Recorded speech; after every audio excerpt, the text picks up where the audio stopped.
Good morning students. Today now we are discussing about 9th chapter la applications of biotechnology la human blood clotting factors பத்தி பார்க்கலாம். அப்ப many factors can involve எதுக்கு sir அப்படினா normal blood clotting process. Okay, many factors. This is 1 2 3 4 5 6 7 8 9 10 11 12 13 many factors. All 8th factor, that is the anti-hemophilic factor, but in this factor one of them. Okay then இத பத்தி அப்புறம் பின்னால பார்க்கலாம். அப்ப how many factors, என்ன factor இருக்கு? Factor 1 என்ன sir அப்படினா fibrinogen, நம்மளுக்கு fibrinogen. Okay, second one is called prothrombin. Third tissue factor or tissue thromboplastin அப்படினு சொல்லுவோம். Fourth factor ionized factor, that is a calcium ion.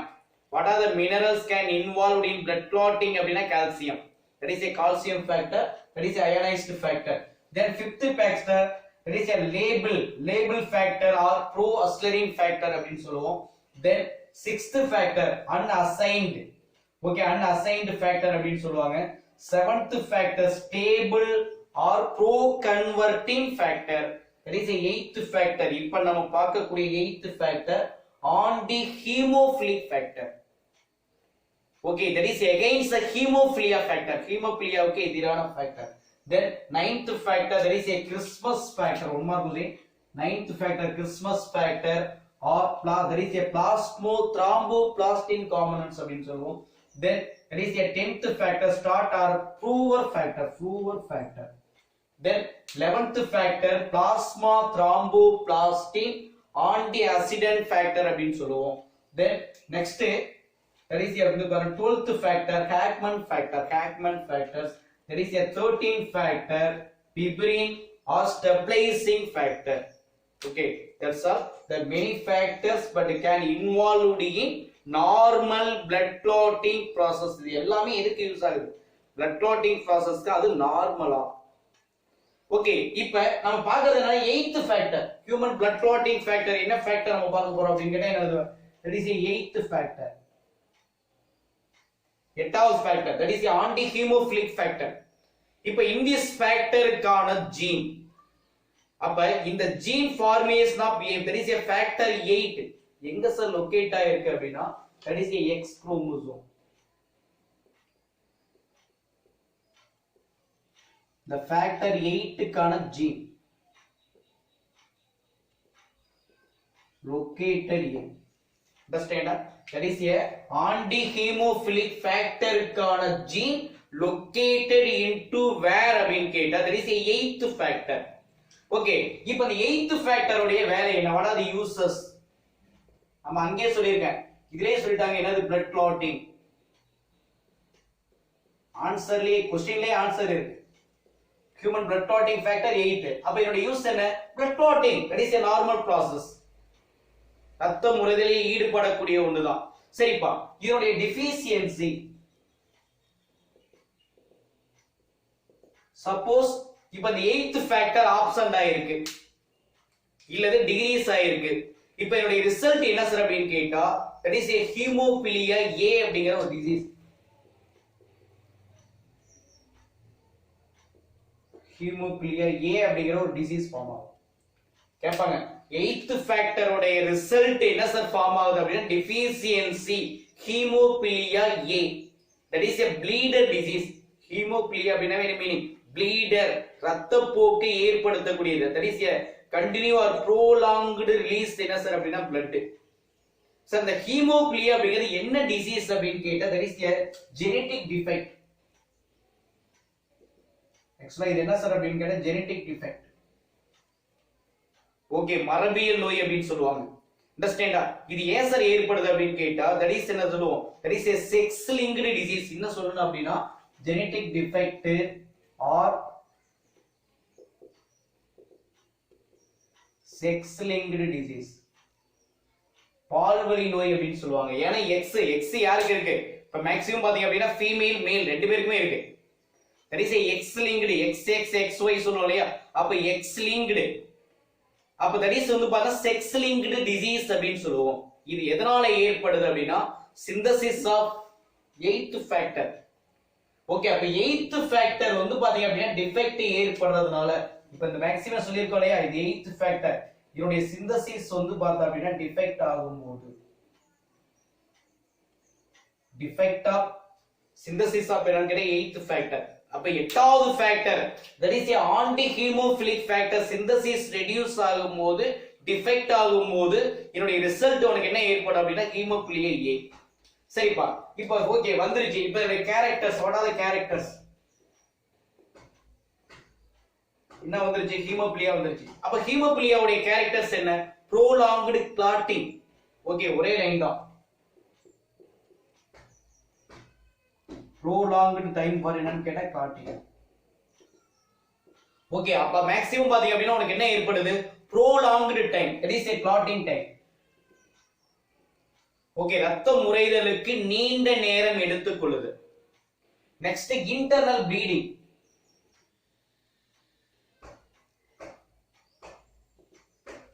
Okay, உங்களுடைய பாடிக்குள்ள வந்து பாத்தீங்க அப்படின்னா ஏற்படக்கூடிய உள் உறுப்புகளில் ஏற்படக்கூடிய ப்ளீடிங்ஸ், ரத்தப்போக்கு, இன்டர்னல் ப்ளீடிங்ஸ். ஓகே, இது எல்லாமே எதுல சரி இருக்கு அப்படின்னா என்னுடைய கேரக்டர்ஸ் அப்படின்னு சொல்லுவாங்க. தட் இஸ் சிம்டம்ஸ் கூட சொல்லலாம். prolonged clotting time, ரத்தம் உறைதலுக்கு நீண்ட நேரம் எடுத்துக்கிறது. ரெண்டாவது வந்து பாருங்க internal bleeding, that is example or characteristics features of hemophilia A. what are the treatment? இதுக்கு என்ன சார் ட்ரீட்மெண்ட்? சரி சார் வந்துருச்சு. what are the treatment? இதுக்கு என்ன சார் ட்ரீட்மெண்ட் பண்ணலாம்? சரி, இது ட்ரீட்மெண்ட் ஒண்ணுமே கிடையாது. இப்ப மேக்ஸிமம் பாத்தீங்க அப்படின்னா அங்க இருக்கக்கூடிய கிளாட்டிங் ஃபேக்டர் 8th தானே காரணம். அப்ப இந்த clotting factor 8th isolated from எங்க? நார்மல் blood அல்லது நார்மல் blood ஆஃப் ஹியூமன் அல்லது ஹியூமன் blood ஆஃப் எங்க சார் அப்படின்னு கேட்டா என்ன சொல்லுவாங்க? blood of normal human. ஒரே லைன் தான். இதுக்கு நம்ம என்ன பண்ணுவோம்? அந்த 8th ஃபேக்டர் இருக்கு இல்லையா, 8th factor, that is the anti-hemophilic factor. anti-hemophilic factor. இப்ப இந்த ஃபேக்டரை நம்ம எங்க பண்றோம்னா ஐசோலேட்டட் from எங்க சார் அப்படின்னு கேட்டா that is blood of normal human.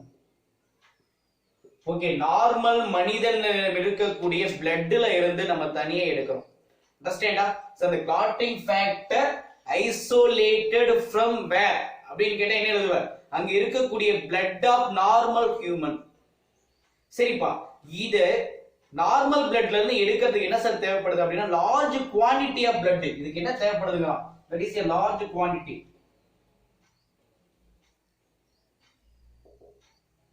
Large quantity of blood தேவைப்படுது. அதிகப்படியான ரத்தம் இருந்தாதான் இந்த ஃபேக்டரை நம்ம தனியா என்ன பண்ண முடியும்? செப்பரேட் பண்ண முடியும். அது மட்டும் இல்லாம இது வந்து ஒரு ரிஸ்க் ஆஃப் டிசீஸ் ஏற்படுத்துது. ரிஸ்க் ஆஃப் என்ன சார்? the transmission ஆஃப் வந்து பாத்தீங்க அப்படின்னா the infectious disease இருக்கு, எய்ட்ஸ். ஓகே, அப்ப எய்ட்ஸ்லாம் வருவதற்கான நிறைய டிஸ்அட்வான்டேஜஸ் இருக்குங்களா. அப்ப இந்த ரிஸ்க் ஆஃப் டிரான்ஸ்மிஷன்,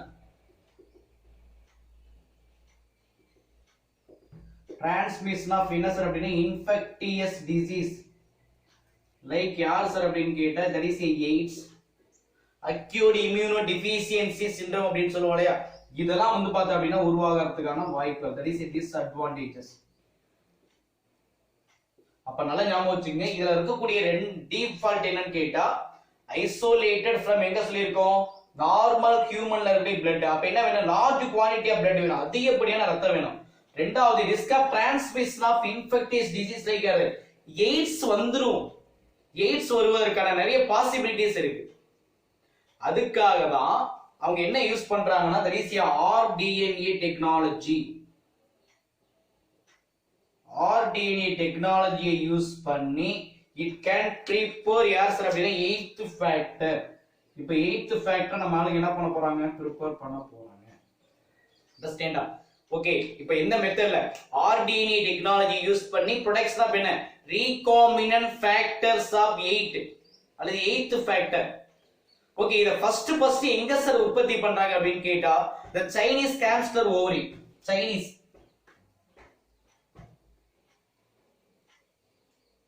hamster அப்படினா one of the rodent variety, கொறிக்கக்கூடிய எலின்னு சொல்லுவோம். hamster one of the rodent variety. rodent என்ன மீனிங்? கொறிக்க. Okay, rodent variety that is a rat. சுண்டெலி ஒரு எலி மாதிரி வெள்ளை எலி மாதிரி ஞாபகம் வச்சுக்கோ. ஹாம்ஸ்டர் ஆஃப் எங்க சார் அப்படின்னு கேட்டா ஓவரியில. ஓகே, ஒன்னு ஹாம்ஸ்டர் ஆஃப் எங்க சார் அப்படின்னு கேட்டா ஓவரி அப்படின்னு சொல்லுவோம். ரெண்டாவது அங்க இருக்கக்கூடிய வந்து பாத்தீங்கன்னா பேபி ஆஃப் யாருன்னா hamster of kidney cell. Baby of அதே ஹாம்ஸ்டர் ஆஃப் எங்க சார் அப்படின்னா கிட்னி செல். இப்ப ரெண்டுல இருந்து உருவாக்குறாங்க. ஓகே, முதல்ல இந்த ஆர்டிஎன்ஏ டெக்னாலஜிய எதுல இருந்து ப்ரொடியூஸ் பண்றாங்க அப்படின்னு கேட்டா that is a Chinese hamster ovary. அதே டைம்ல the baby of hamster kidney cell. Okay, understand? அதனுடைய பேபி ஹாம்ஸ்டர் உடைய எங்கோன் இருக்குல்ல, அதனுடைய கிட்னி செல்ல இருந்து என்ன பண்றாங்க அப்டேட் பண்றாங்க. இப்ப மோர் ரீசன்ட்லி ஓகே, இப்ப செல் லைன் என்ன சார் அப்படின்னா ஹியூமன் ஆரிஜின் என்ன பண்றாங்க சார் யூஸ் பண்றாங்க ஃபார் எதுக்கு அப்படின்னா first time to produce human blood clotting factor. அண்டர்ஸ்டாண்டா? இப்ப ரீசன்ட்டா ஞாபகம் வச்சுங்க. Okay, cell line of human origin ஈஸியா ஞாபகம் வச்சுங்க. இப்ப ரீசன்ட்டா என்னவா செல் லைன் ஆஃப் என்ன சார் அப்படின்னா ஹியூமன் ஆரிஜின். நம்ம மெத்தட் ஆர்டிஎன்ஏ டெக்னாலஜில சார் ஆர்டிஎன்ஏ டெக்னாலஜி இருக்கு இல்லையா, இப்ப ரீசன்ட்டாவே என்ன பண்ணிருக்காங்க cell line human origin used for என்ன சார் அப்படின்னா first time produce human blood clotting factor 8. அப்ப 8 நம்மால என்ன பண்றாங்க அப்படின்னா ப்ரிப்பேர் பண்ணி யூஸ் பண்றாங்க. அண்டர்ஸ்டாண்டா? பட் இதான் வந்து பாத்தீங்க அப்படின்னா சொல்லுவோம். இப்போ ஈஸியா ஞாபகம் வச்சுக்கங்க. இப்போ how many factors அப்படின்னா many factors are present. இது ஒரு சைடு எல்லாமே normal blood clotting process involve ஆகுது. இதுல மேக்ஸிமம் 8th ஃபேக்டர் யாருன்னா anti haemophilic factor, that is ஹீமோபிலியாவுக்கு எகைன்ஸ்டா இருக்கக்கூடிய ஃபேக்டர். இது இல்ல அப்படின்னா தான் உனக்கு என்ன ஃபார்ம் ஆகும் ஹீமோபிலியா ஃபார்ம் ஆகுது. இதோட character blood clotting factor, internal bleeding, treatment வந்து பார்த்தா என்னது இந்த 8th ஃபேக்டர் தான். இதை ஐசோலேட் பண்றாங்க எங்க இருந்து நார்மல் ஹியூமன் பிளட்ல இருந்து. இதுக்கு நிறைய லார்ஜ் குவாண்டிட்டி ஆஃப் பிளட் தேவை. அது மட்டும் இல்லாம risk of transmission of like AIDS like disease form ஆகலாம். ஓகே, அதனால என்ன யூஸ் பண்றாங்கன்னா ஆர்டிஎன்ஏ டெக்னாலஜி யூஸ் பண்றாங்க. அதை பயன்படுத்தி சைனீஸ் ஹாம்ஸ்டர் ஓவரிலையும் பேபி ஹாம்ஸ்டர் கிட்னிலையும் எடுக்கிறாங்க. இப்ப ரீசெண்டா என்ன பண்றாங்க இங்க இருக்கக்கூடிய cell line okay cell line human origin இதை யூஸ் பண்ணி என்ன பண்றாங்க ஃபர்ஸ்ட் டைம் ப்ரொடியூஸ் என்னன்னா ஹியூமன் பிளட் கிளாட்டிங் ஃபேக்டர் 8 பயன்படுத்தி யூஸ் பண்றாங்க. Okay, thank you sir. Video கண்டினியூவா வாட்ச் பண்ணுங்க. கண்டினியூவா வாட்ச் பண்ணாதான் எனக்கு வீடியோ போடுவதற்கான இன்ட்ரெஸ்ட் இருக்கும். Okay, thank you.